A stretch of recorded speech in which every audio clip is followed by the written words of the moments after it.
Hey, Good morning, everybody. Nice to see you all. I'm Ian Leach. I'm the Chief Executive of SURF, and welcome to our People in Place Practice Network, where we look at national policies and how they're kind of working at a local level. We'd ask you all to make sure that you're muted just now. If you can keep your screen on, that would be great. We appreciate some of your possibly working on other things at the same time as listening in. But if you and today there'll be a Q&A. Have an opportunity to ask our speakers questions. And we're looking at two different topics this morning. But based on our 5 minutes discussion beforehand, they're quite well linked. Um, we have a presentation from Karen Moore from Grow Green Scotland, and followed by B. Nicol from Historic Environment Scotland. Karen will obviously be looking at community growing and the needs of that within Scotland, and maybe putting some challenges to us as a room of people, of professionals, both at a community and probably at a local authority level. And then B, Nicol is going to be looking at heritage through a planning lens. And I suppose for all of us, we're thinking about how this can improve people's lives in the places that need most improvement. So thanks for joining us. As I said, we will have a Q&A after both speakers will have a Q&A session at the end of their session, and we'll be having a break a comfort break at 10:50. So, without much further ado, I am going to invite Karen to share her presentation with us.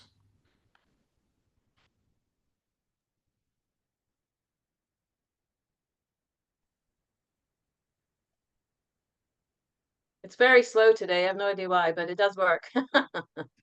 It worked earlier, so it's now Just start. slow. It's It's starting. not had its coffee. Yeah. Okay, it's great to see you all, and it's great to be here. I'm really excited. I was saying I was at the CDAS Community Development Association Scotland conference yesterday, and it was pretty powerful, I have to say. And yeah, really looking forward to taking that energy over here and talking about what Grow Green Scotland does. So thank you for inviting us to you and Emma for the hard work as well. Grow Green Scotland's been around for about 5 or 6 years, 5 years maybe. It's in response to, I guess it is in response to policy because the community, we were working with the Community Empowerment Act, the founders. Some of our members were a level 2 SCIO, had been through some kind of process to secure land, whether it was to lease or buy for outdoor and food growing activities. And we recognized that the policy might be there, and working across Scotland, we saw it was interpreted and delivered very differently in local authorities. And we saw so much potential to help people with the pathways to get this fantastic opportunity. But we also saw a huge amount of potential to work with other partners to support this movement. So we always start our conversations with people. I won't belabor this because I think you guys do this anyway, but it's kind of the look out your window moment. We know that when we speak to people who maybe don't think of land in the same way that some of the pioneers and communities we work with think of it, if they if we just put this idea in their head, they often come back to us, and this can be people who are influencers or people who are in different sectors or um, other people we work with, but people aren't maybe directly connected to land. But we say, look out your window and encourage them to connect with a piece of land, whether it's through their work or when they're on the bus, they see it at their local community, and think about how that land could be improved. And we don't have to be reminded of the multi-crisis that we're dealing with, and we don't need to be reminded that getting people outdoors and together doing stuff, nature, climate, food, has amazing benefits, and it's essentially low cost and low risk. Although you would, if you see it individually, it's a heck of a hard work to get it moving. But it's an amazing phenomenon, and it is. I will call it a movement. I used to resist calling it a movement because I thought it gave it a bit of a weird cachet. But it is a movement, and I would like it to be viewed as a movement rather than individual communities doing something amazing. So people in place, the topic here, but I would say people and place. It's where it connects. If you look at this picture of Loch End, So we support, and I also got to say, I also have my Social Farms and Gardens hat. I'm the Scotland advisor for Social Farms and Gardens a couple of days a week as well. And the work is pretty seamless the way it works together, and we all partner, collaborate together. So I can draw on a lot of what's going on UK wide, and particularly with my Welsh colleagues, where there's a lot of, and for more than 45 years, we've been the main network in the UK for community-led food growing and community nature activity and community outdoor well-being, etc., etc. Our vision hasn't really changed. But what we do see, when I started 10 years ago, there was 71 members. Now there's close to 500 members, and that's without trying to get members. And we know there's thousands of more projects doing amazing work all over Scotland. So this look out your window and trying to imagine is where a lot of this starts. Placemaker pioneers, and that's what they are, will look out their window. They'll see a piece of land that just could be there for the community in so many ways. This is a picture of Loch End. We supported them. This was before that. This is an interesting one. It's before the Community Empowerment Act, but they still used the measures in place at that time to be able to secure public land for 25 years. So a lot of the people we work with through the land and supporting them with the land, which is key to what we do, to secure that land, find the land, get the land, you manage the land, get people on it, and supporting them on that. A lot of that land is not owned by the communities, and I would say that's well over 93, 4, 5, 6%. So they don't, in some ways, they want it to be the commons, so there's this push from the Scottish government, take the asset, buy the asset, get the asset. At the same time, we're hearing from the funds that support some of those purchases, we don't have enough money yet. We don't have enough money to. So if we're really to make this equitable, we really need to think about this commons model for our land. And in some ways, why should 9 people starting a project get to have a piece of land when you're not sure where it's going to go? So we always promote, when we work with groups like Loch End, to make their projects as open as possible. They are often using some public money, or they are definitely using public land. So how can they make it as open, accessible to all groups in their community as possible? And that can be a challenge. As many of you run sites know, you get people on, people are people, there's all kinds of people to manage, and people coming with, their own personal issues, who are trying to get themselves healthier and improve their lives. So it's not an easy thing. And the pioneers are amazing. They're visionary. They look out their window, they see this, and here we are. Look at how beautiful that is. So they did it themselves. The support we offered many years ago was literally to secure the land so that they can really start to put up the polytunnels, put up the structures, and feel that if we were investing in the soil, they were also investing in themselves and the people in that community. So without a doubt, where we stand as Grow Green and Social Farms and Gardens is that participation from every settlement. So that would, in an urban setting, there'd be many settlements, whatever is a distinct bit of community. I live in Roseburn, in Edinburgh, it's a distinct community. And the many communities that we work with, in every setting, we can see this being everywhere. We know that it's a movement, and we want to be able to advocate, promote, share knowledge, experience, support the community, support the partners. We work a lot with local authorities. It's ad hoc because we are very small. We're 4 people part-time, very part-time, a couple of them, trying to provide a range of support, just sometimes being there when they need us for the advice they need us when they need it, and also technical support around planning, and a solicitor who can't give, it has to be off the record advice, but it is very good pro bono advice. So we have to manage our expectations of what we can do, but we know there's the latent demand that we can't even open that door, and we also know that there's landowners, where the NHS, the churches, there's so much potential right now. And somebody said at the CDAS conference, I was at Community Development Association conference yesterday, it was Oliver Escobar from the University of Edinburgh, if you know him. He said, this is the 10 years. If we don't do it now, this is the 10 years. And that fills me with hope. It maybe shouldn't, but, and I just see this movement, and many people who get involved in it as heralding that potential. And So my proposition, as I go through this presentation, my premise will be with not much actual money investment, but with a lot of collaboration, some tweaking on policy. I think we could get every settlement that wants to participate. And we would also say that the prototype that we look at is similar to the Lough Erne prototype. We see the volunteer base. We're about to release a report in October that was done with the RHS and a few other partners across the UK about volunteering, about issues around community growing. I'm not allowed to say the results, but I'm allowed to say this one. Like everywhere else in Scotland and the UK and wider probably, the volunteering base is very fragile. I would like to see this not this.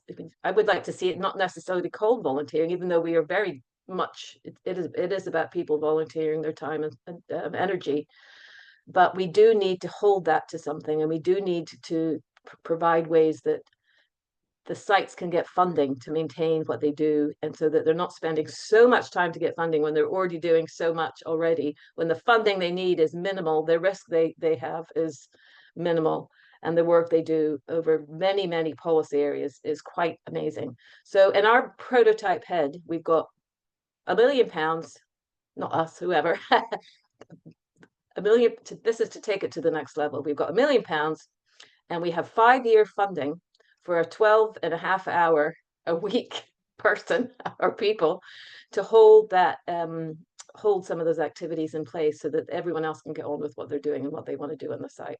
And we believe that if that would make a transformational change for Scotland in the way that people are using these in places and improving their lives and their communities. Here's another one that we spent a lot of time on this one. That's Mayfield. That's the pavilion on the left. Of course, that must have been how long ago? About 9 years ago. It was an old bowling green. They tried very hard to get people to keep bowling, but it just wasn't working. And this was after the grass was cut. When I first went on it, it was, wow, shoulder high. Sitting on the hill in Mayfield, ex-mining community. The pavilion was falling down. The visionary, Sharon, who runs the Development Trust. And I mean, it's just an amazing place. I can't even tell you how they're now doing a film. I've got them in touch with filmmakers who are doing a film on community wealth building. And not wealth as in transactional wealth, real community wealth building, real building of resilience and all kinds of things in communities. So we know from all the work we do, we helped 66 projects one-on-one last year. And that could be one-off, which is maybe 20%, but the average group we work with, it goes to 18 months anyway, by the time they get to where they want to be, and then they often come back. So as long as we're here, they're here as our customers in our cases. And similar with partners, we work with partners, again, on an ad hoc basis at the moment, and then that is a lot of local authorities, NHS, we do schools. So people come to us and say, how can we make this work? Where can we, how can we combine the resources that are in our local area or nationally available? How can we, and sometimes most of the time, we're just a part of the solution that they can take and then use, and they do work with other partners.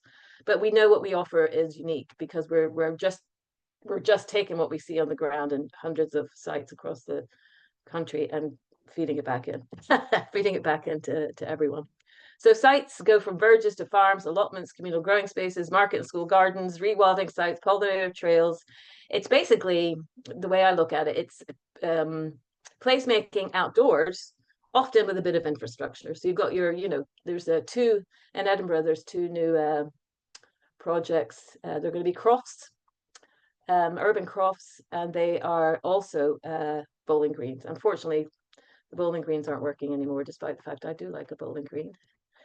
But what's happening now that the movement has some size is it's developing, and because of COVID, I would say, and because of other things around the food security and the food system, and just this whole health and need to well-being, the fact our agriculture system is so fragile, most of it doesn't even produce fresh fruit and vegetables. We are in quite a precarious state if we looked at it. And a lot of the food that we do get comes from countries who are really dealing with climate pressures. So I think we need to wake up a bit on that one. And community-led food, most are not it's not replacing supermarkets. It's letting people understand the food system, connect with food, healthier food, and understand how to do things differently. So as I have this very privileged position to have an overview of what's going on, and this includes allotments as well. I mean, I've been to quite a few allotments recently. A lot of people put them in a different category. It's all about local food growing, whatever the model is, and that includes your back garden or your front garden, and how you can learn from community sites to do that better as well. So they're beginning to be a nucleus for community-led food action. Mayfield's a great example of that. Rock garden, growing, pantry, amazing pantry, cafe using the, you know, the whole little food system there is pretty spectacular. They were able to feed hundreds of people who were housebound during COVID when everything else was closed. I mean, so as far as building resilient communities go, this is an amazing example. But we need these visionary pioneers to hold it together. And we know the visionary pioneers, you know, they tell us all the time, how much can I'm running out of steam, how much more can I do this? My concern is young people coming through, and that's a whole other presentation of how we can maybe address some of those issues. So policy implementation powerhouse. I didn't list them because I would have gone on all day, but if you list, I report back to the Scottish Government because we get a wee bit of funding from them. I report back and I literally, they give you this form where you tick off which policies. And sometimes I feel a bit embarrassed that because God, even the international one, when people have these international partnerships, there really is demonstration of policy in action if you want to view it that way. Most people on sites don't view it that way, but you know, if you do feedback on that, because we work a lot on policy and try to feedback from what we see, which is a frustration I'll talk about in a minute. So again, the approach for most people is more on the common side. And I would love to do some research on that, to look at this idea of sharing land. Land is under such pressure. We hear people trying to get land. You'd think that groups would be able to get land more easily if they were in a rural or more rural setting. They can't. They've spoken to the farmer. The farmer said, "Oh, I maybe would share with you." Oh no, suddenly somebody wants his land for renewables or planting trees to capture carbon in 25 years or AI storage. We are under, I would do a land grab. Everyone out there, just go use community empowerment, use whatever acts and whatever measures. But to do that, we need the local authority policy teams and other teams to be on side and to understand what's going on. And that is another challenge. But there's huge potential to share land and long term. And also, we also hope help with the purchase of land as well. But so what's going on in a community site? I'll leave this with you when you get a chance to maybe have a look over this presentation. But I've worked in many sectors. I'm near the end of my career, though I don't ever want to stop working because I love it. But I've never seen anything quite so magical as this. I mean, I'm not being facetious. It really is.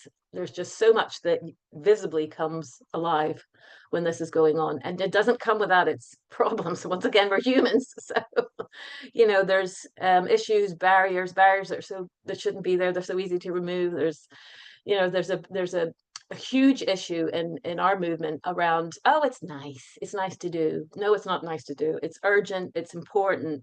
It's and everybody has a role. And I would almost challenge anyone to come up to me and say that, oh, I don't have a role in this. I don't have a role in it.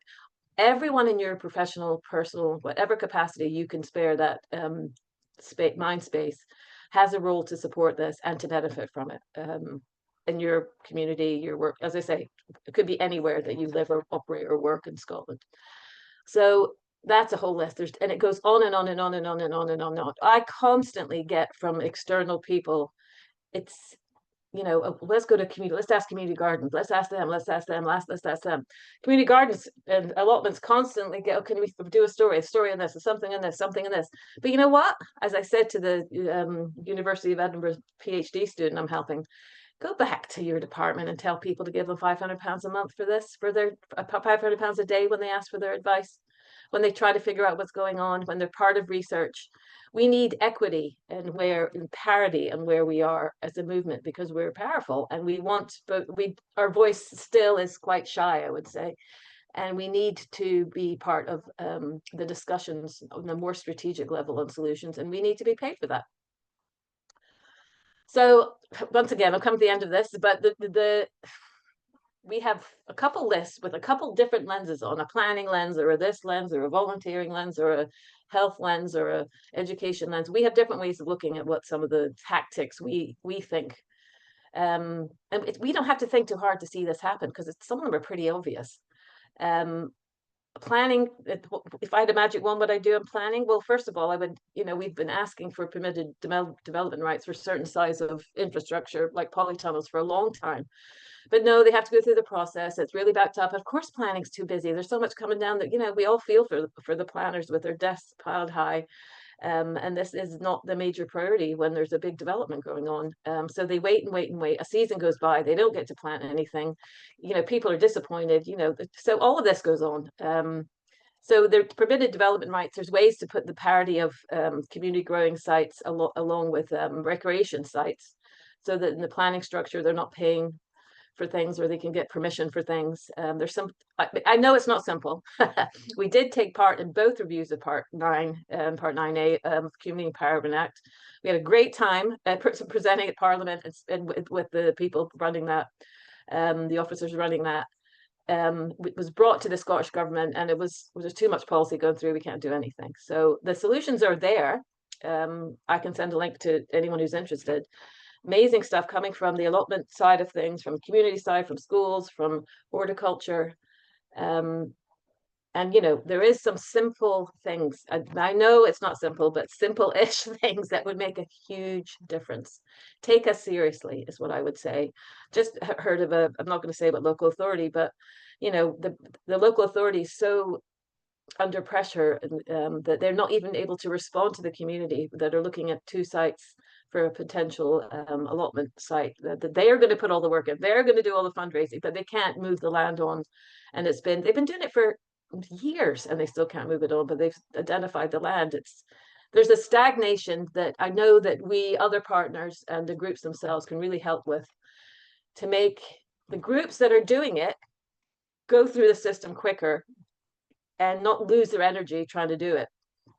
And that the groups that gives our attention more, and all the other groups that help support each other to getting new pioneers in this space, so they can start this journey.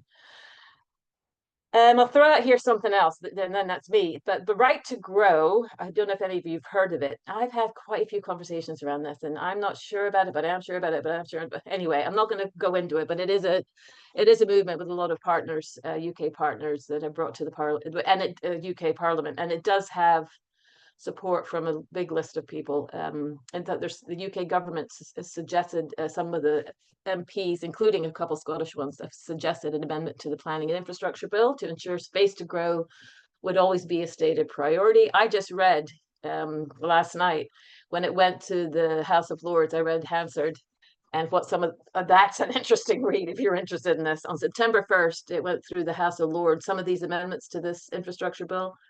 It was so interesting to see that the view you have of things from a position you are in society. But it's a very interesting read. Support the visionary placemakers and help them grow. We need to support them. I don't even being able to give them longer term funding. They don't need funding, many of them, but they just need the barriers removed. And we've identified what they are. They've identified what they are. Listen to us, prioritize us. We're a quick tick for a lot of people. Tick done. We won't bother you again. The suitable land is a huge issue with new developments. And I know a lot of our colleagues and people in Midlothian and other places see developments where the very few bits of arable land in Scotland of any scale are being used for housing, when some of it should have been protected for food growing, for edible horticulture, at the least. Give the partnerships equal status. Invest in a way that people aren't dependent on funds. Most people do it on thread. They're unbelievable, the most resourceful people I've ever seen, and how they use all the resource they have. But I think they can do with more, so they're more sustainable and they can grow their vision. So someone said to my colleague Lou, she was at we work with private sector as well. We'd love to spend more time getting some pro bono stuff from them, but we work with the Contaminated Land Network, which is contaminated land professionals. Super interesting bunch. And a guy there from SEPA said, If you get the right 5 people in a room in Scotland, we're of the size and we're networked enough that you could really accelerate change. And that's where I think maybe a lot of you have the role. If you want to be one of those people in one of those rooms, and if you want to think about maybe how your influence and your energy can support this, if you believe in it, do come to us. Sometimes there's a one-off. We ask you a question, you tell us something, and we can go spread the word, or a longer term partnership to make a positive change across places and to make sure that those people left out of this get to be involved, because that's super important to us and to me. So I encourage you to come to us and have a conversation. We would really like to hear what you do and what you think about things. And I know there's not a huge amount of time today, but I'm happy to take questions, remembering that we're a small team and I only know certain things. But I'm happy to take questions now. Thank you for your time.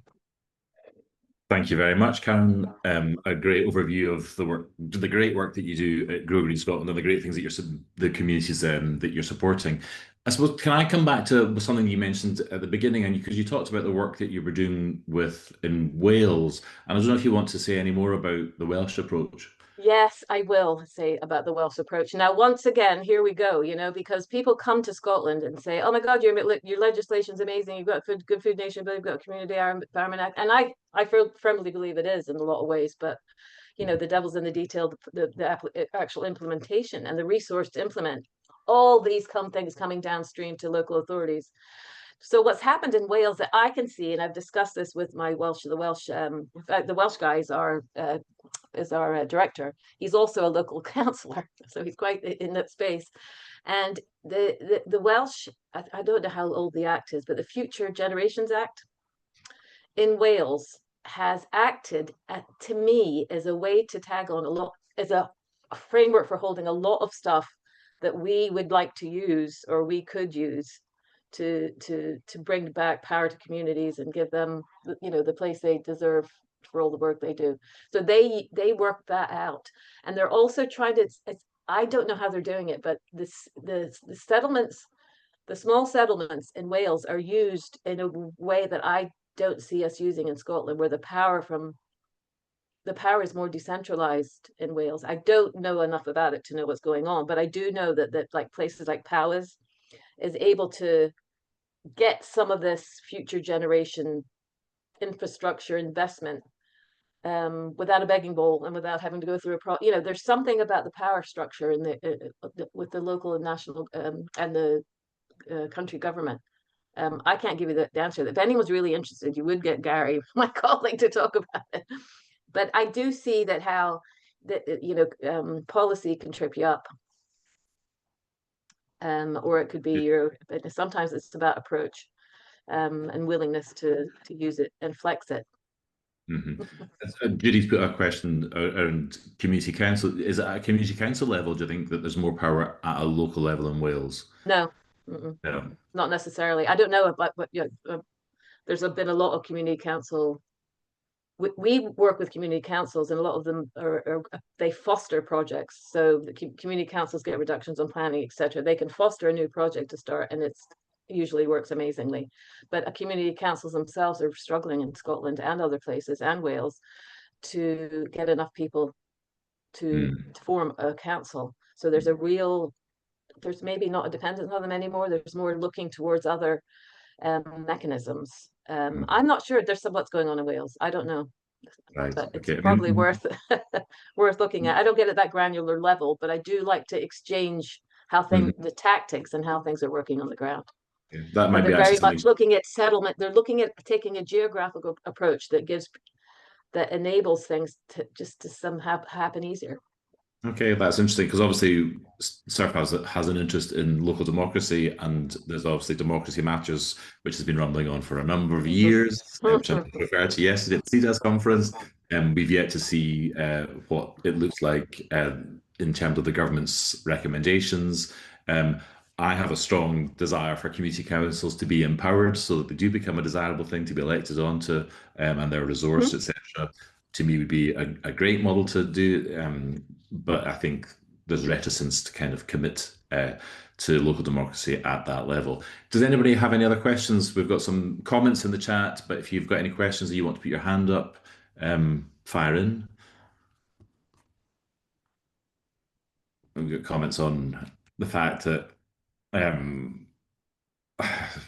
too many urban housing associations are not designing new developments, and they're with green spaces in mind. They've removed trees, etc. And I don't know if you find any difference in approach between, I suppose, housing associations and maybe more commercial developers who are doing purely private development. If you have any different sort of engagement. Now, I mean, if I could pick a role to do for the next 3 months, I used to actually work with housing developers on a wider sort of corporate Scotland role, and I'd be knocking on their doors and giving the explanation, but not just to the chief exec who's always going to say yes, but to the people who actually, site managers. We have actually worked with site managers and said to them, stop putting that there, because if you're putting a community growing space there, that's going to flood. We've actually, when you get to that granular level, if you can get somebody in that door, and often the local person doesn't want to do that because they don't want to cause friction between the new development. So sometimes having an outside person coming in. Yeah. So I would, I don't see a difference personally, but there's a new video about to come out on Grow Green on our Get Growing. We do the Get Growing Scotland hub for community growing, a lot of stories. There's a new video that's getting shared from one of the groups who are on a housing association. It's so dependent on people at an operational level. You can buy in people anywhere up the tree, but if the operational person who has a lot of more power than maybe some people understand, if they can't be arsed, they're not going to do it. I know that sounds terrible, but it's kind of true. So we know if someone can strongly advocate, normally you would normally get something, but we would like to more see it in the planning system, that the infrastructure for some kind of green space site. And we're not talking just play parks here or Yeah. kicking ball around, Yeah. but that has to be embedded into new developments. Amanda, you have a question before I take your question, Amanda. I can see that Robert McBean has asked where is the hand button? It's in the react button. It's the heart shape. If you click on the heart shape at the bottom, it allows you to put your hand up there. You found it. Well done, Robert. Amanda. Hi, Amanda. Hi, I actually didn't know, but I fiddled and found Well, the raise hand. well done. Mine isn't really a question. It's just just to explain what our community does. Um, we're in Newtonmore, south of Aviemore, tourism very much so, and we have a Newtonmore Association, community association that has guerrilla gardeners. Yep. And there's 20 volunteers, and there's one chap that sort of arranges us, and we do all the public spaces in the Amazing. village, and it's great. So the next village has an allotment section, but I'm not involved with that at all. But Newtonmore doesn't have anything else, but I think we do pretty well with our guerrilla gardeners. And it really brightens the village. So for the residents, it makes the village look good. There's not a community space as such, but it just improves everybody for visitors as well. But if we wanted to do any more, I'm going to suggest that we get in touch. I mean, just a guerrilla gardener. I don't actually do any of the organizing, but maybe we should look at Grow Green and see how you could help us, because the funding of it is the Community Association and Highland Council, interestingly enough, because they don't have to do the labour. They just fund the plants. So it works really well for our village. And I'm wondering if maybe speaking to you guys, we could maybe do something more. I'm very happy to have a chat with you and love that work. It's so and underpins a lot of how communities get started as well, and move on to other things. Do first, ask for permission later, and then find out you're actually doing the council's job for them. We work with it. I actually noticed the comments that community councils, our community council almost folded because there weren't enough people. And the guy who's secretary, who actually chairs it as well, he says, we've no money to do anything. We can't do anything. Yeah. And he said, it's you guys that can do things.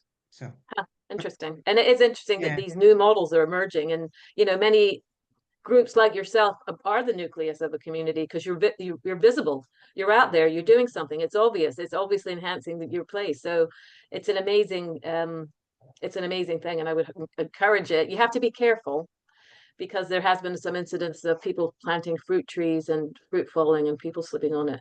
I mean, there is insurance implications, so I can't be all gung ho about it, but at the same time I can, because you obviously have those relationships with the council. And there's ways around that as well that we can talk about. But also we work with the Good Food, Highland Good Food Partnership. And we're happy to have a sort of three-way chat with you. We're all a limited resource. And I guess if we put our minds together in this 5 in a room session on a local level, maybe everyone adds a bit. You have to do the work. It's your community. But we want just to support in any way we can. Your vision and ideas, but I'm looking forward to visiting again and seeing all the nice work you do. Thank you. Thanks, I'll Amanda. be speaking. I'll be speaking to the guy in charge very shortly. Okay. Thanks very Thank much, you. Amanda. Thank you. Robert, you had your hand up. Yeah, good luck helping me get the hand back down again. It's probably a completely different button.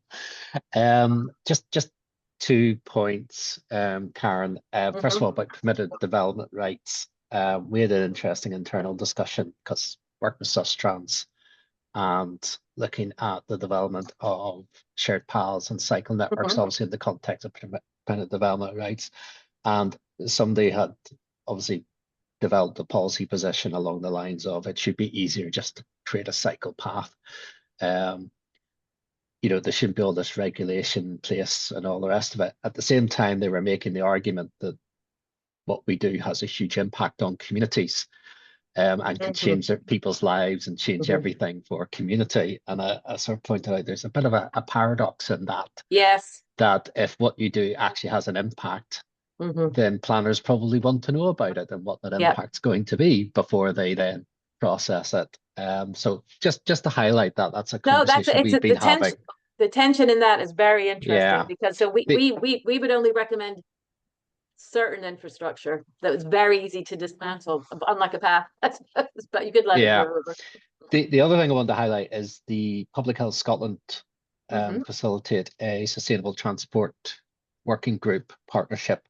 And we had a presentation a number of months ago. I wish I'd had quick access to the figures. It was a PhD study done by University of Edinburgh looking at land use in urban areas. So you're probably aware of maybe some of the background to this and just what land gets allocated to what purposes. And what they'd done is they'd looked across Edinburgh and basically looked at all the land that was associated with housing, that associated with education, that associated with transport networks, and tried to figure out, right, when there's competition for land use, what are the land uses and where's the give and take in that? And the interesting thing that they've highlighted is when housing gets built, actually a lot of the housing need could be met, except that we do need to provide parking. Parking requirements associated with residential sites and business sites in particular are substantial. And that uses up a lot of land. There's plenty of developments I think we could go out and look at where even just the green amenity space associated with development is limited. The worst case examples I've seen is where it's limited to basically making the car park look nice. That's very common. It's like the divider bits between the different sections of car parks. That's your green space, and it fits the policy. It's in the allocation. And I think we probably got a common cause here in the sense that if we had stronger public transport networks for people to get around, if we had better active travel networks to do it as well, the potential to release some of that valuable land for more green space purposes is clearly there. But it does mean tackling the issue of use of private cars and car parking that's required to support that. That's it. I love this. I'll leave it at that. I love that connection, Robert. And I do note that where I just moved from, and also in Edinburgh, the development across the road, which is the old Caledonian Brewery, it's the first one in recent times in Edinburgh where it's 180 houses, no, 2 parking spots. So let's keep an eye on that and see and see. But I see, I do see. I think you guys are doing a great job in some of the work you do, and it'd be great to have a chat with you. But I mean, what you have done has opened the door to so many other things that communities are doing just by showing what's possible. And a path or a cycleway, you know, it really sets the imagination going for a lot of people, even people who can't cycle. Thank you for that. That's an interesting point, because obviously we know the parking allocation in the planning system has been historically problematic, but I would agree that it's discretional of the council to actually how it applies that. So where they are seeking to apply it differently, that's very positive. So I agree, but it has to be aligned with good public transport networks. Patricia, you have a question. You've your hand up. Hey Pat, how you doing? You're muted.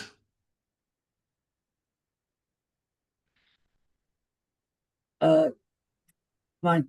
I was at the Oxford Real Farm Conference probably about 6-7 years ago, and I was very impressed with the people from Wales then.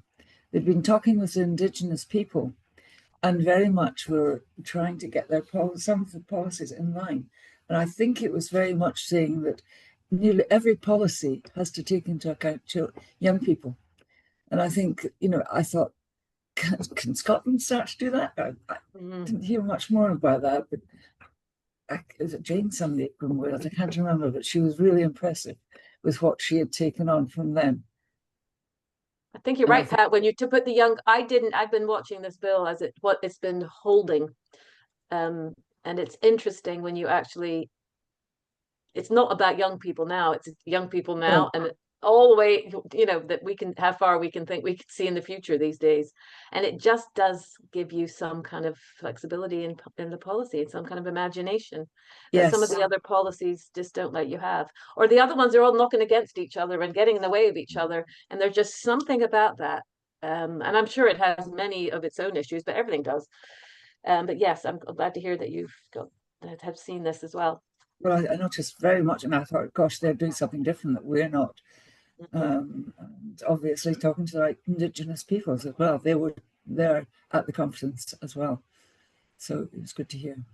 And I mean, obviously the future generations principle or policy we've heard about for a while, but actually it might be worth us actually getting to come and speak to this group as well, kind of to look at what it is, particularly in advance of the election next year, thinking about yes, what future governments might be thinking about for Scotland. Karen, I wanted to ask, well, I suppose, Thanks, make a bit of a comment. Your comment around so the right to grow. I mean, I confess, so my automatic feeling, if anyone talks about having new rights, I kind of say, well, really, because we're not fulfilling our existing rights, because they're often unresourced, and slightly in policy areas. However, in the Parliament this week, there's a right to outdoor education bill kind of being talked about, and it's moving ahead now because the government have agreed to allocate some funding because they're realizing that there is resource around that. So I think actually, you know, as much as sometimes because we have such a full policy world, but we're not delivering it and it's mainly because of the resource element isn't happening there. Do you have any other thoughts on? I know you've only been looking at the right to grow and what that kind of means for resourcing. I think it's purposely disruptive. It's, you know, who's running it. It's purposely disruptive, and you know, I'm also involved with Nourish and the Scottish Food Coalition, as is Pat and others here, and the right to grow, which they were asking for in the Good Food Nation, which was booted out and said it'll come in the human rights. The human rights at the community development conference yesterday was, you know, really running through it.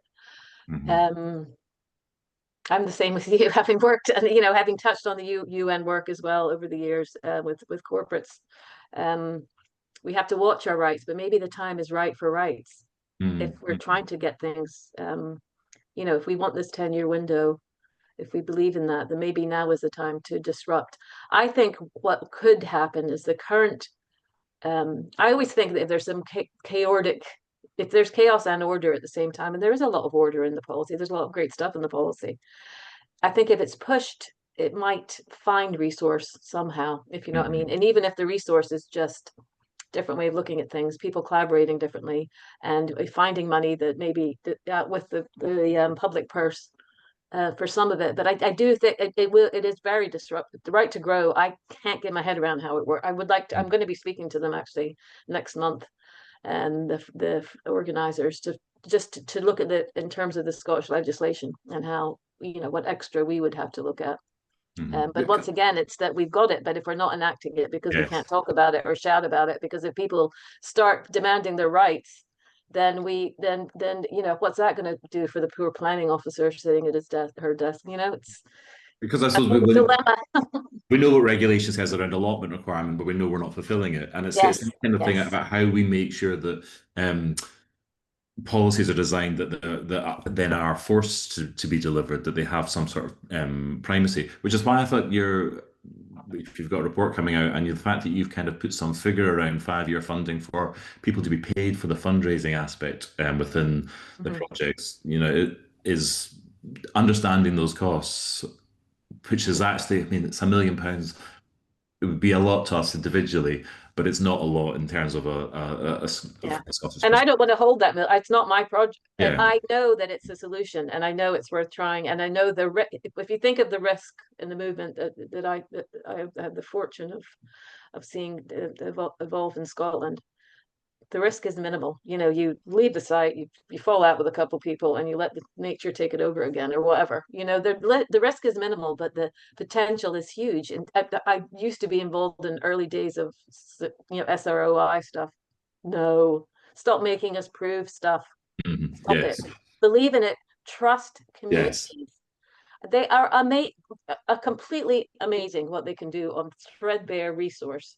But we've come to a point now where I think the people coming through to take the places of as we evolve as humans, and we need people to fulfill new people to fulfill some of this amazing pioneer work. I think that is a real issue with many of the work that gets done in Scotland. I mean, we all know that, but how do we get the pioneer people, the you know, the visionary people? How do we support them? Because we can't leave it to how it was done to the people that are doing it now, because it's not sustainable. Okay. How do we support them? And if it's not necessarily salaries, but if it's not having to pull their hair out to get a little bit of funding, or pull their Make it hair out easier. to put in this or that, or that leaves them to do what we have to remember that people get involved in this because they love being out in nature. They love growing food. They love, you know, planting pollinators. The other work, they have to do this other work, or it doesn't always work, you know. And that other work kind of drains them of their ability to do the very thing they're trying to get other people to support and do.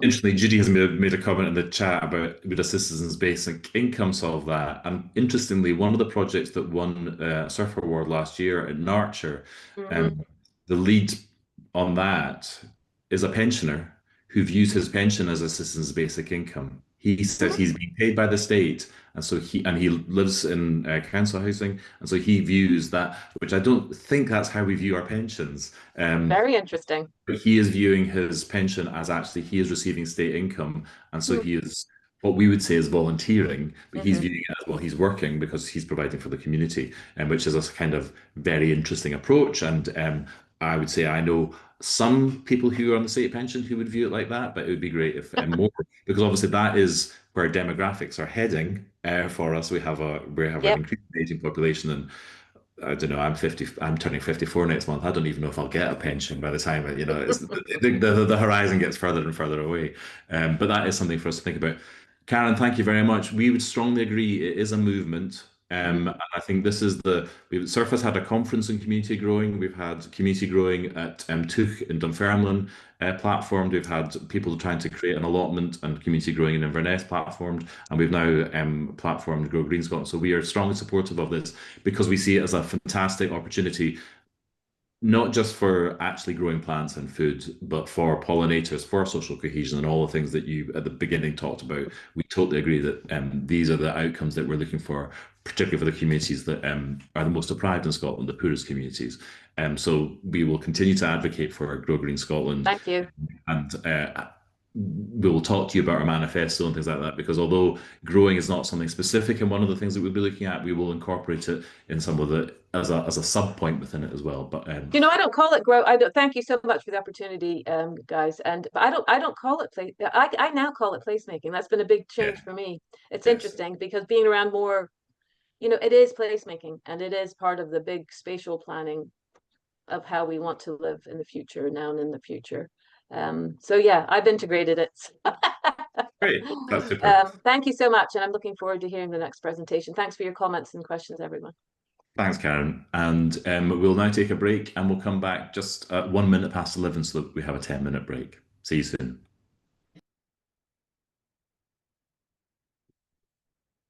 Welcome back, everyone. Hope you had a good break.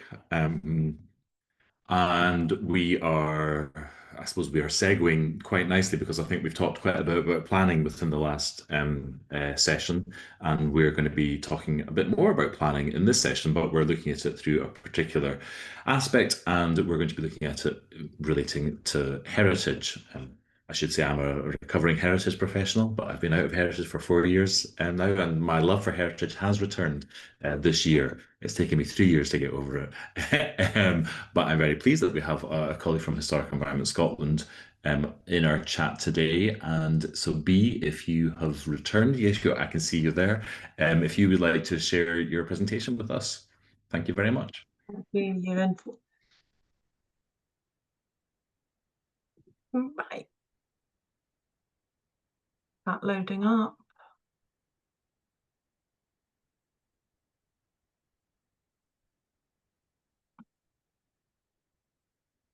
Not as yet. Really? Oh, yes, it's beginning. Very slow this morning. Yeah, so thanks to Ewan and Emma, and also to Karen for that really interesting first presentation, and thanks for having me here. I thought I'd just start the presentation by just giving a wee bit about my own story and how I got to where I am now, which kind of tells you a bit about my sort of passion. So the picture here, I don't know if you can see my cursor, but this is actually Croft Ambury, a shot from Croft Ambury. It's down in the Welsh borders where I grew up. And there is a hill right over there that you can see where I actually grew up on. And the context of that hill is that it was an Iron Age fort, and I lived in a drover's cottage on a drover's track. And it was an area steeped in Welsh border history, which is all around you all the time: castles, hill forts, and wonderful orchards. And so I went and studied history. My grandfather was also, I would say, an antiquarian map seller. So I was obsessed with ancient maps from a young age. And I guess living in the countryside, in this beautiful countryside, and understanding it through that map interpretation from a very early age was actually an amazing experience. But I had to get a job at some point. So I did ancient history to a master's level. But then after some years of working in archives and libraries and museums, I really felt like I wanted to get back into the landscape. And so I studied at Heriot-Watt for a fast track planning master's. And I then worked in the Scottish Borders and got my RTPI whilst I was there. And then I've had time in Perth and Kinross Council and South Lanarkshire Council, all as a policy planner. And then I've reached my journey of Historic Environment Scotland last year, which has kind of brought together two passions under one job, which is about place, which I've always been completely focused on and interested in, and placemaking and design and heritage and how that informs that. So this was a kind of no-brainer as a job. So yeah, that just gives you a little insight into why I feel so passionately about how planning and heritage work together. So if I can just share my next screen. So I'm not going to go too much into, you'll probably all know about HES and what we do, but this is the statutory, we are the statutory public body that cares for, promotes, investigates Scotland's historic environment. And our responsibilities are actually broader than a lot of people think. So most of you will have interacted in some form at some point.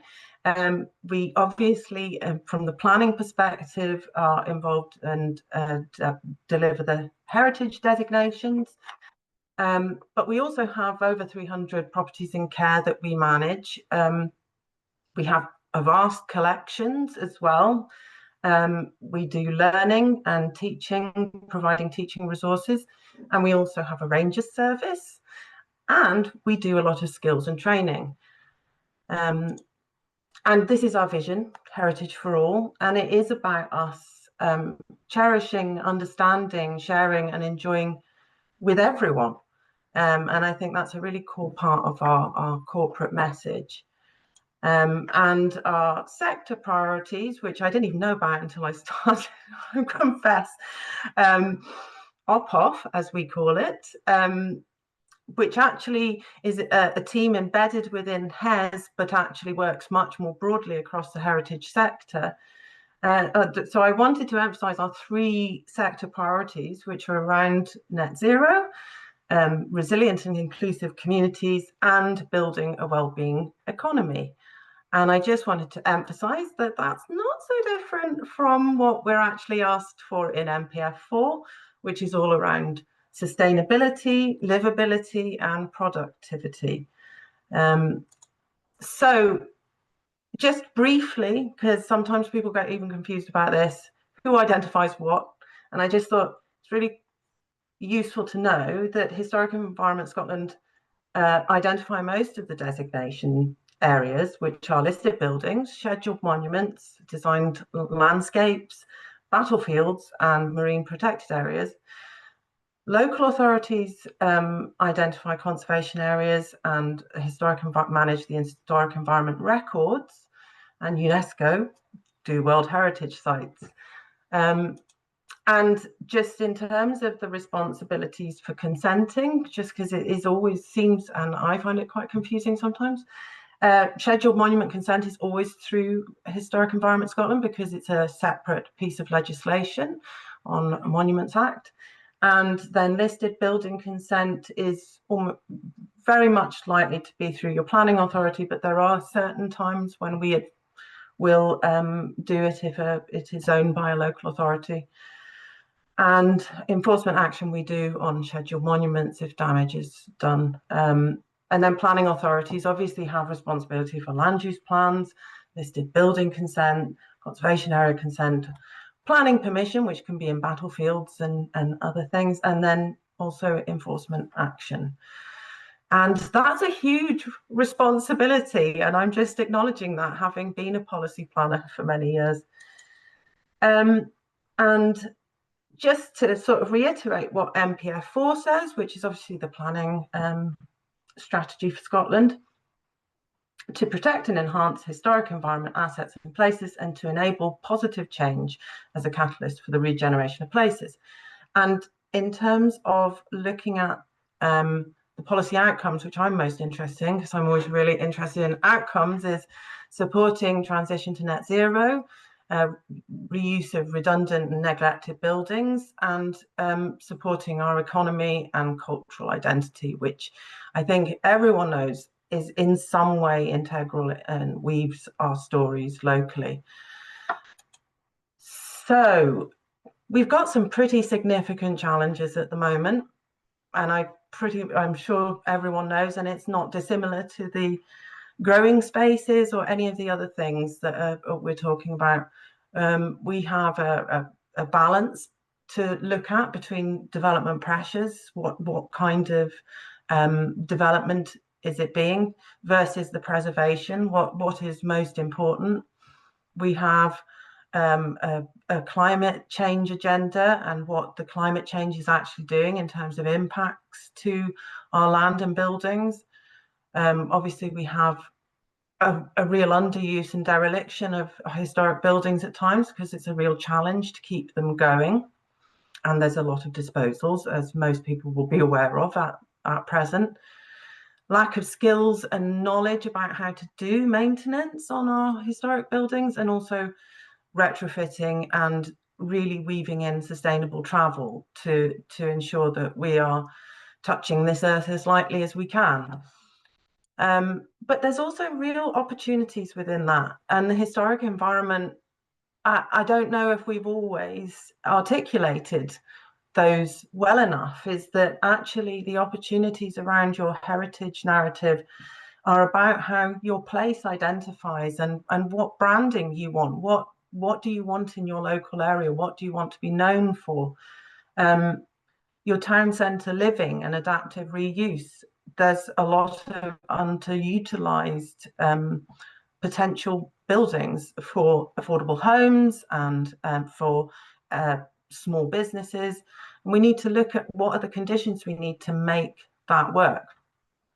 We also are really trying to scale up on skills development and employability, because if there's maintenance to be done, surely we could be training people to do that maintenance with a view to them running their own business, having their own career within that. And that kind of rolls into the retrofit hubs and how we actually produce training resources and how we can club together to kind of work through that in a localized area, so that you're constantly reinforcing that community and that local identity. There's also important conversations to be had around inclusivity and accessibility, and how we actually allow for people to enjoy heritage. Are we covering the full gambit of our communities?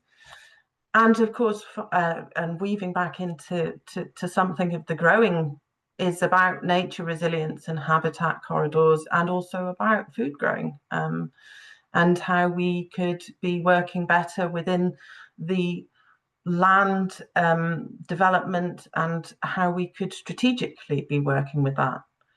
So I guess there was some headline thoughts that I had around how we could work better, because it's, I think, absolutely all about partnership, working with local communities. So I think looking at what your key buildings are that express your identity with an area, and I've got Portsoy up there. I think that is obviously a no-brainer, that you would want to be funding and supporting the use of the harbour entrance and the buildings within it, and trying to bring back that sense of identity. There's a way in which you could use local place plans to help identify that through an LDP. What are the themes coming out of local place plans? And where there isn't a strong enough, resilient enough community to produce a local place plan, do you need to be doing more work? And that's a big challenge when a lot of policy teams can maybe have a very small number of people in them. So it's difficult at times to engage fully. Can you use your heritage assets in a local area, your buildings, your monuments, for community wealth building? Is there a conversation to be had? And this doesn't come from the planning perspective, but it's so important that planning understands the context. Are you, when you're saying no, preventing a community from moving ahead with a project because of bureaucratic red tape? And I hate to say it, because I'm a planner and we thrive on bureaucratic red tape, but it's true. We maybe have made it too difficult for ourselves sometimes to make a decision. And obviously, a really fundamental part of your delivery program for an LDP is to secure the right partnerships. And who are the partners locally for you? Who do you think is best to deliver on some of those sites? And is there opportunities for broader partnerships than just simply house builders? And that there are many successes in big master planned areas where that has been proven, that a partnership approach to long-term delivery is through getting a broad field of people who are invested in that site. Another theme that I think is really important is around destination travel. So it's about physical movement, mapping out key destinations and corridors of movement, how people are attracted to settlements, I call them settlements because I'm a planner, to towns and villages, to how we interact with them is really important. So if you know that there are assets within the area in terms of monuments or castles, whatever it is that people are visiting, think about how they're going to move to them. And this is one of the things I've been advocating internally, is that we need, if we have properties in care, and we are doing that, but we need to be interweaving far more into that larger infrastructure setting and trying to secure funding and routes through that. So it's about, again, that partnership working, maximizing on active travel routes combined with sustainable forms of travel. It is a no-brainer. And we've been doing some early work around linking up much more closely with Network Rail and with ScotRail, and talking about how that works. And Sustran are in that space as well, and they're supporting Network Rail and ScotRail to look at that broader place picture and where people travel from the train station and where they travel to. And also, I just want to emphasize that, like, getting the right infrastructure in place for visitors is a hard one, especially when you get Outlander coming along and suddenly it's a huge interest for 3 or 4 years and then it isn't. So that's a challenge. But we need to know that the visitor infrastructure is there, and that includes homes for your staff that may be working there, and how we identify the support networks that need to make that a success. And fundamentally, and partly why I told you my story, is I think weaving local stories into those offers, those strategic thoughts, are really important, because I have worked on things like the A9 dualling, although at a very light level, and I can see the challenges that come when you bring in huge bits of new infrastructure, national focuses, to what that means on a local level.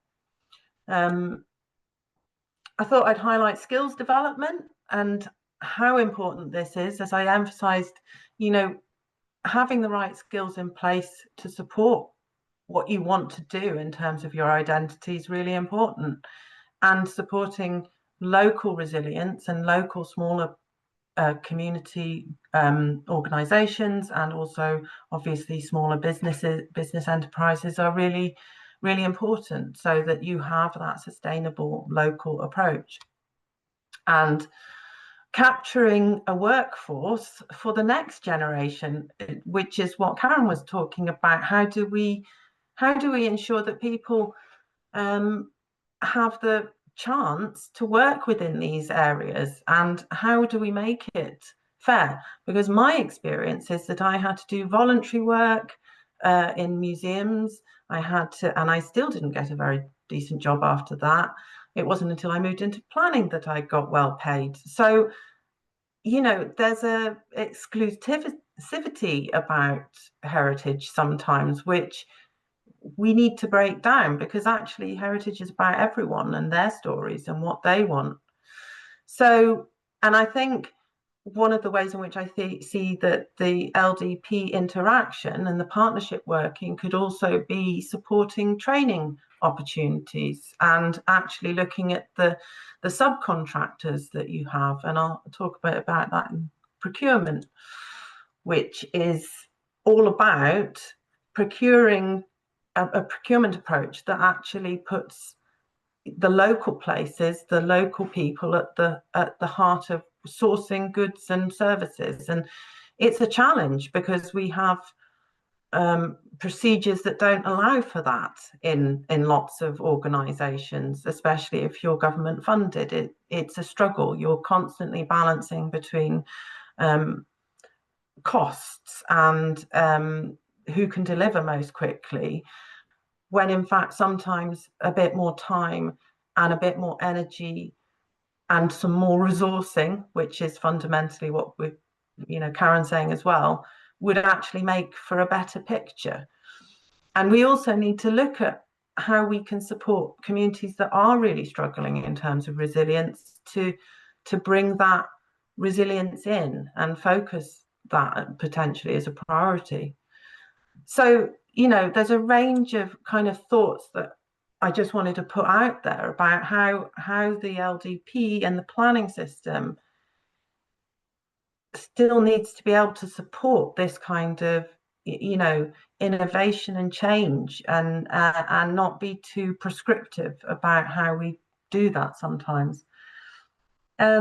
I just wanted to give some examples of work that's going on.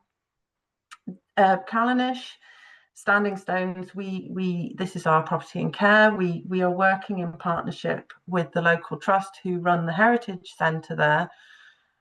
We're looking at long-term plans. We've been working with Highland Island Enterprise, and we've also been working with the National Lottery Heritage Fund to how we work with conservation, local identity, and community wealth building. So there's a potential model for charging, but that funding then goes into supporting that local heritage centre. It's also going to provide a fund for heritage where local initiatives can be supported on the ground. And it's about us also looking at how we conserve our actual site, which is at times now struggling with large-scale cruise ship visits. So whilst planning isn't the core part of that concept, it's so important that, for instance, the trust scaling up had the right planning permissions in place, and how planning can stall that next to funds sometimes, and understanding that way in which we have to be quite agile at times, especially when you're sourcing money from multiple different funders. I also wanted to show an example which Hes weren't at all involved with, totally done by SOSH and the local community, and how we scale this up. This concept of our town centres and the disposal of what are often traditional buildings. How do we actually work to deliver affordable homes, and affordable homes as well that actually support that community? So I worked as an affordable housing enabler for a while, and one of my observations was that whilst you can work within the traditional housing strategy network, and you know there's a really important role for that RSLs and housing associations and local councils, they aren't always getting the nuances of where housing is actually needed. And sometimes I think actually there's a real role for us scaling up community-led homes, and how they can then be rented out to local people, and the community wealth is retained within that community. So it's just food for thought on delivery partners and how we open ourselves up. And I wanted to sort of highlight skills development and Lock 16, which is a project that we are running in partnership with Scottish Canals. And this is about trying to scale up skills training and looking at traditional and heritage skills as relevant. They're relevant, and they're relevant for the future because they're all about reuse, continual use. They are about using what you already have. And so I think, you know, putting our resources into trying to support that whole place approach is really important. It's also brought back into use in a neglected area, and it's supporting routes to long-term employment. And just really to touch on this is an experience I had when I worked in Scottish Borders. We worked on an enabling development. It was unusual. It's Greenlaw Town Hall. It had secured a grant from from Historic Scotland at the time, but it still needed 25% match funding. The local community had 3 months to find that match funding, which isn't long. And a landowner stepped forward and offered some land. And through conversations internally and with Berwickshire Housing Association, that land was sold in order to put the match funding in. And we assessed the site, and it was actually allocated in the local plan in 2009. Funnily enough, has not been delivered so far as I can see. But also the journey didn't stop for that building, because the model of that building was we really wanted to get it, watertight, windproof and usable. But I don't know if we moved far enough along the vision of how it could be sustained long term in terms of funding, in terms of community resilience. So actually, it was sold off to a private company that was then dissolved a couple of years later. It was recently investigated by the KLTR, but the company was reinstated within the time frame that they are allowed to do, and so it is therefore not considered an ownerless property. But it's a shame, because sometimes these significant buildings within our local areas can be owned by corporations that are not necessarily embedded or caring about what that empty, derelict building means to people who live next to it. And that's a real challenge for us. And I think it's something that we need to be continuing a conversation on. And just to finish up, I just had a couple of 3 questions, which I am internally asking as well as externally asking, is around who do we need to most influence and help to weave heritage into planning in an easier way sometimes, and all the other kinds of themes that communities actually really passionately care about, and who informs and makes decisions about how this is done. Because sometimes I don't think that decisions we are making through the planning system actually support what is needed on the ground, because of policy being delivered in a very specific way. And I've been guilty of that myself at times, saying computer says no, because who hasn't? It's easier sometimes. It's much harder to negotiate, but it's much more. And what is the evidence base for those decisions? Because social impact is not duly rated all the time as an important part of a project or a proposal.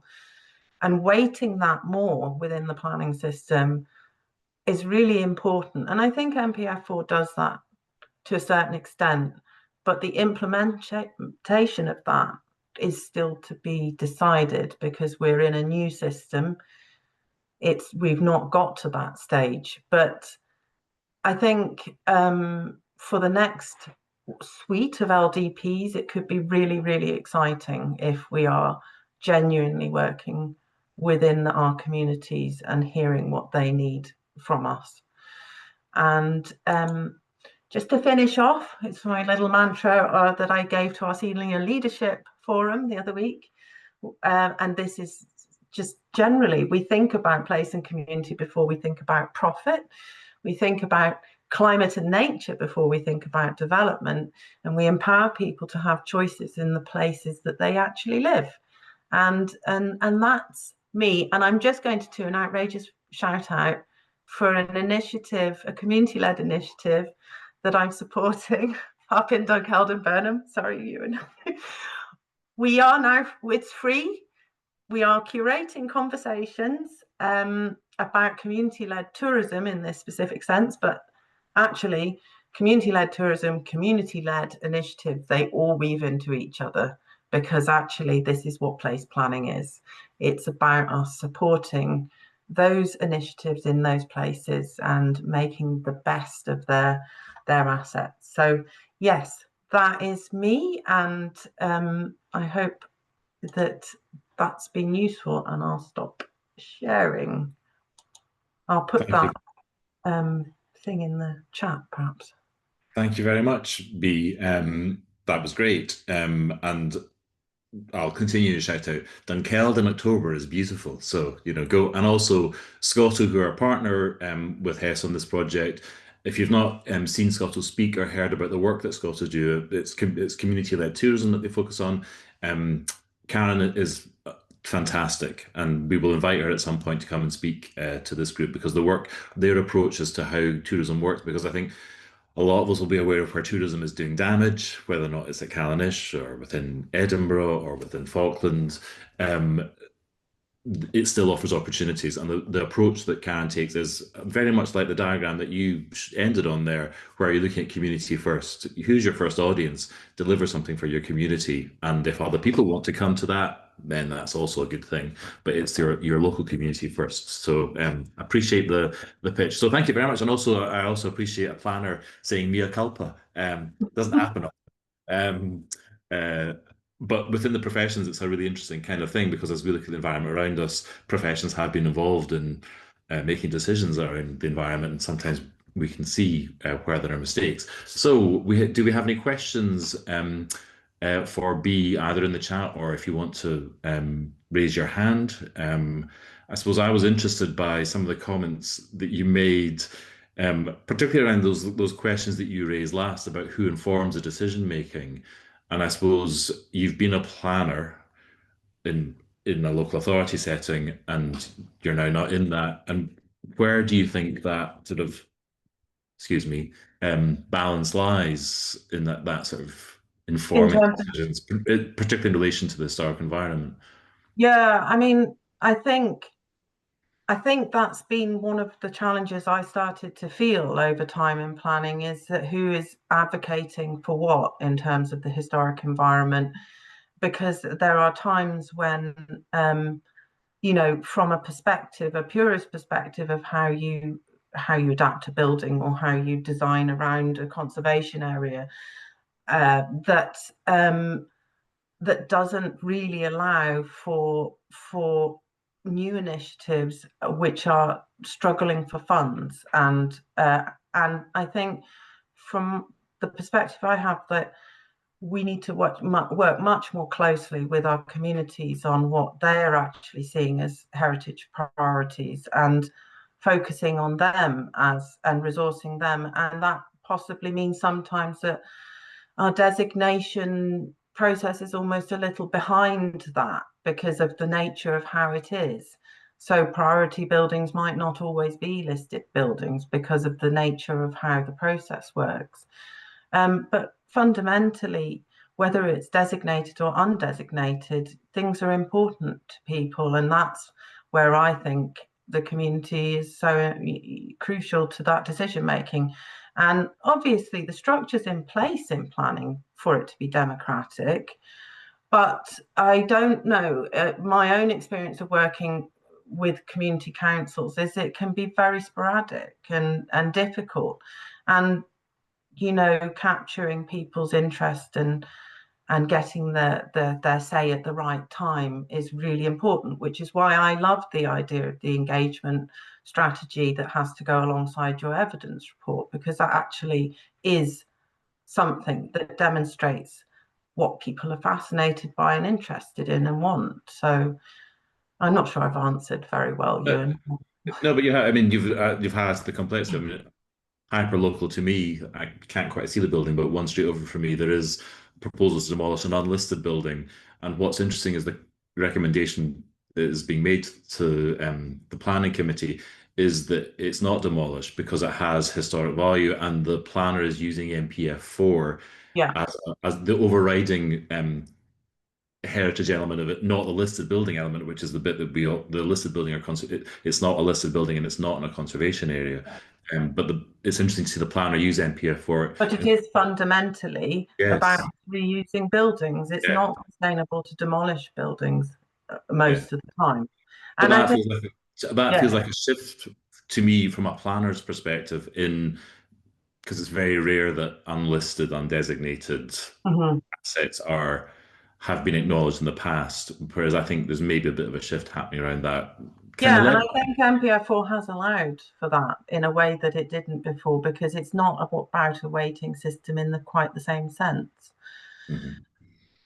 Robert has asked in the chat, are history and heritage not a vital part in context and development plans and planning reports? Yes, I mean, absolutely. And that I kind of feel that sometimes heritage has been seen as a niche thing, but it's all around us. It's us. It's where you walked to school when you were young. It's the landscape that you've experienced, and it's how we learn from what's happened in the past, particularly in terms of Scottish towns are almost always built on floodplain areas because it was harnessing energy at the time. So we have to think about how that impacts on how we expand. I mean, talking about Dunkeld and Burnham, it's a classic in the sense that it's very restrained now in terms of developing out. So how do you bring affordable homes into that area?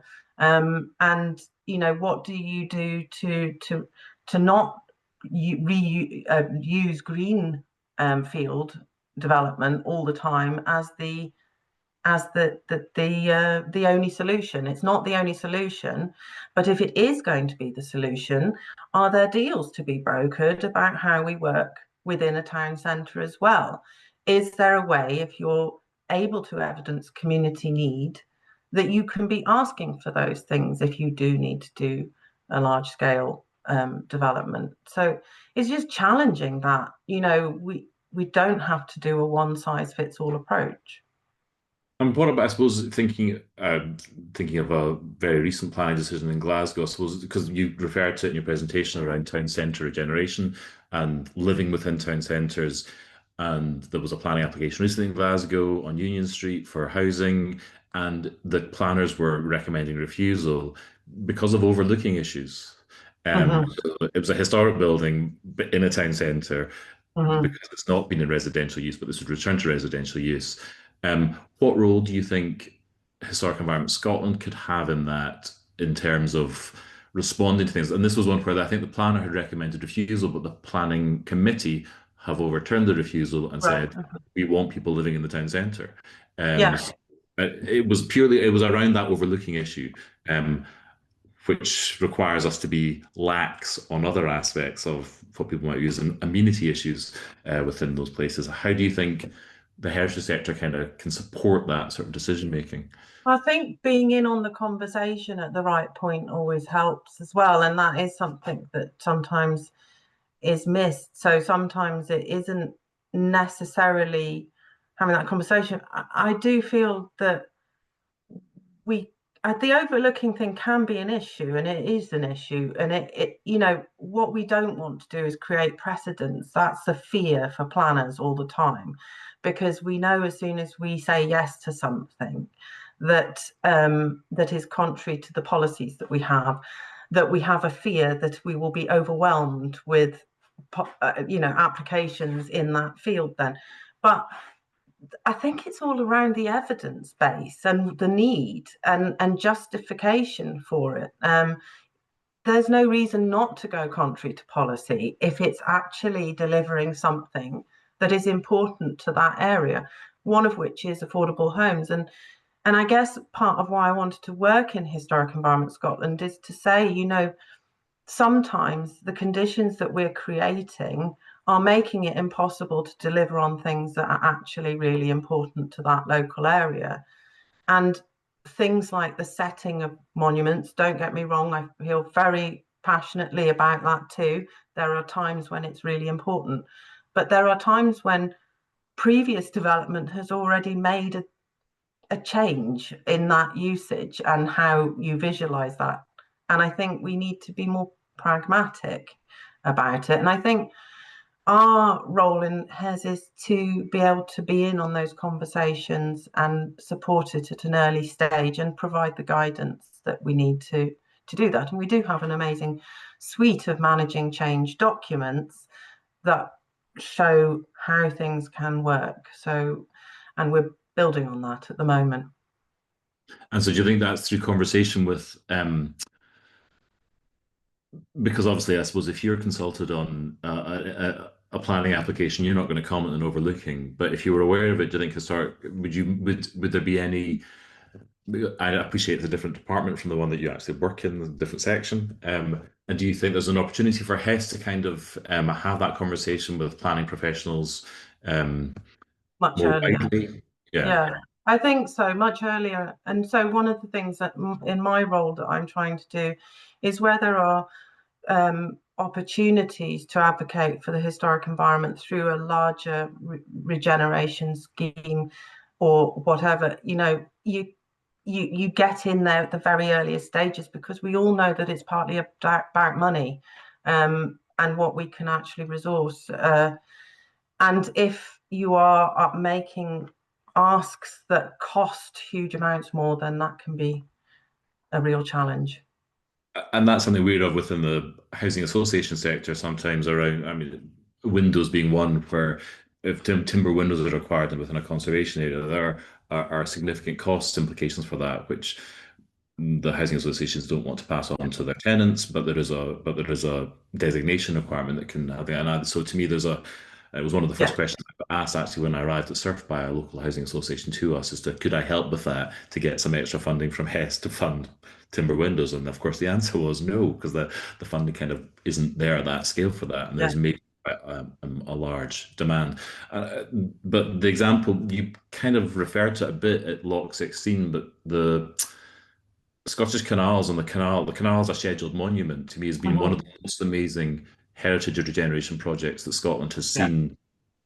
And that began in the millennium, in that it's a scheduled monument that has become an active travel route that has spurred off huge amounts of regeneration in Glasgow and acts as a smart flood zone, sort of for dealing with flooding. And I do think that is a genuinely inspirational project for Scotland to kind of shout about, the decision making around it, as well as the use of it. Yeah, and I think the partnership working, and one of the things that we did was we established a specific agreement with them in terms of managing their scheduled monument, which is actually more restrictive than listed building consent and quite difficult, but has established an agreement in which certain things are allowed so that it moves things on and speeds things up. And actually that's a really important part when you're having an operational impact all the time. You can't wait. This is the conversation I've had with Network Rail. You can't wait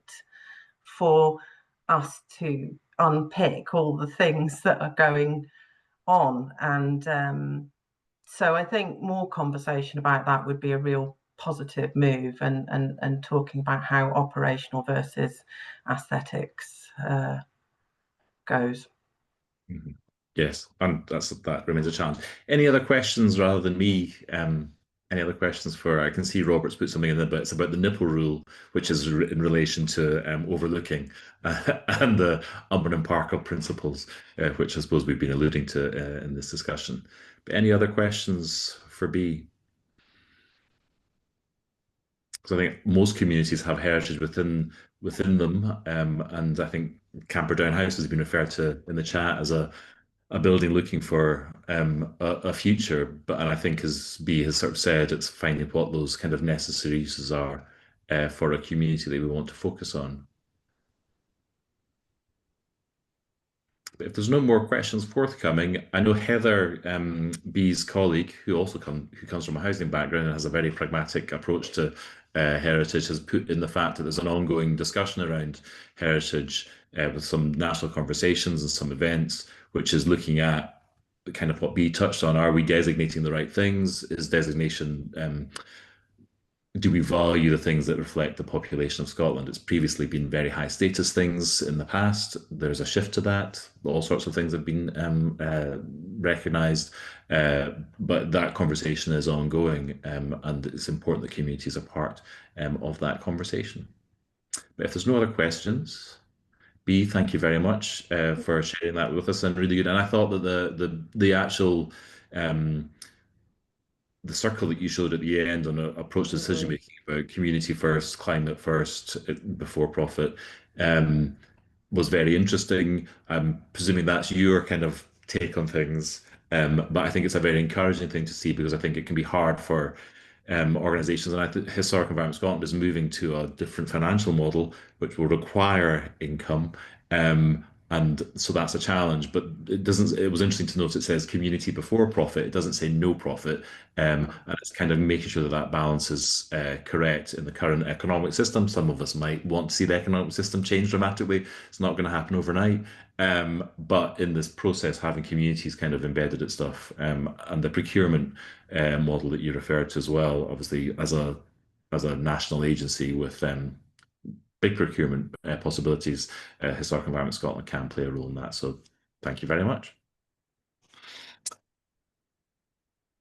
I don't think we have any particular announcements to make other than the next meeting. B has nicely offered a segue into that as well. In that the next meeting that we're having is looking at the Kilter KLTR, so the Kings, and I can never remember what it stands for, Treasury and organization, who are looking at ownerless properties and the community angle to that. Ownerless properties have previously often gone to public authorities around infrastructure projects, but they're now looking at, they have a proactive movement to them, which is looking at ownerless properties that can become available as community assets. And one of those community assets, the highest profile one that they've done recently, is Campsie High Kirk, a roofless church, which has gone into community ownership, and the local community there have plans. So both Kilter and the Campsie High Kirk are going to present at our next meeting, so that we can promote the kind of work that they do and make this promote awareness of the possibility here if you become aware that you have ownerless property, because they were previously quite a reactive organisation, but they are now becoming a bit more proactive. So that's our next meeting.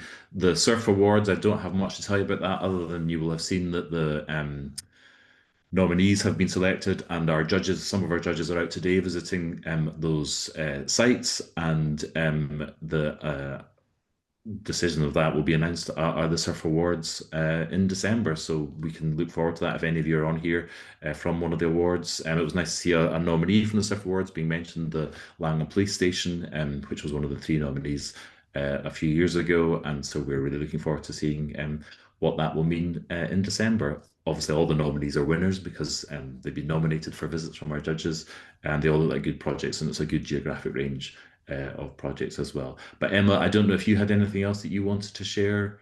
No. After this, you will get a link to the recording. B, I've included a link to Local Fest, and Karen, I've included a link to Lou's email address in case anybody wants to get in touch, because I think Lou said she would be the main contact for that. So these are both covered for further feedback or people chasing you for things. Thanks very much, Emma. And so I just need to say thank you very much, everybody. I hope everyone is enjoying the autumnal weather, because it is stunning, if slightly cooler. But if you can go out for a walk at lunchtime, enjoy your day. Thanks very much.